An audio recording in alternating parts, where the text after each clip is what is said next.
Hopping on the bus in the morning may seem like a struggle to the average student, but can you imagine if you had to hike for 5 hours along a treacherous mountainside or cross a rickety, unmaintained suspension bridge? Here are some schoolchildren's treks to school that will get your heart racing. Balance. Indonesian children need to be built tough in order to obtain their education, it seems. Near Padang, children resemble circus performers as they cross tightrope-like bridges 30 feet above the river. Suspended. In order for these Indonesian children to get to their school near Lebak, they must cross a suspension bridge. This wouldn't be so bad if the bridge wasn't damaged, causing them to have to climb along one side, hanging on for dear life. Thankfully, once photos of the bridge went viral, a new bridge was constructed. Snowward bound. In order to reach a boarding school in the mountains of Zanskar in the Indian Himalayas, children must trek through snow and ice to reach their dwelling. Thankfully, this isn't a daily thing for them, as a slip through the ice could be deadly. Paddle down the river. Crossing the Saharan River on a makeshift raft is a normal commute for students of Selangkap, Indonesia. If families cannot afford a boat, children need to make their own. Chutes and ladders.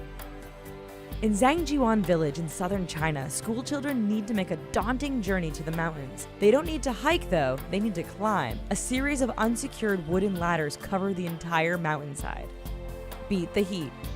Children in rural South Africa must walk for miles to get to their school. They must leave early in the morning to escape the pounding heat, and there is no telling what kinds of wild creatures they could also encounter along the way. Horse-drawn cart. For students in Delhi, India, a horse-drawn cart is their lift to school. It can get a little crowded though. More than 35 children use these to get to class on the outskirts of New Delhi. Zipping through the trees. While we may enjoy ziplining as a recreational activity, it's become a necessity for these children. In order to reach their school, children in Colombia cross the Rio Negro River daily. As a shortcut, some children living in southeast of the capital, Bogota, these wires are their only access. 1,300 feet above the river, they can reach speeds of up to 40 miles per hour to reach the opposite shore, half a mile away. Along a mountain path.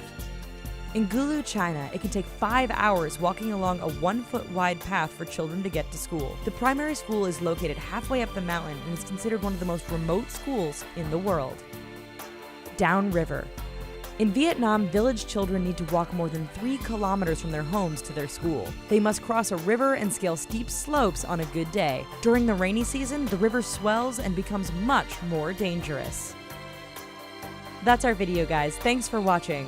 So how was your trip to school when you were a kid? Was it deadly? Let us know in the comments. And while you're here, check out these other videos. Also, please don't forget to click like and subscribe. Thanks!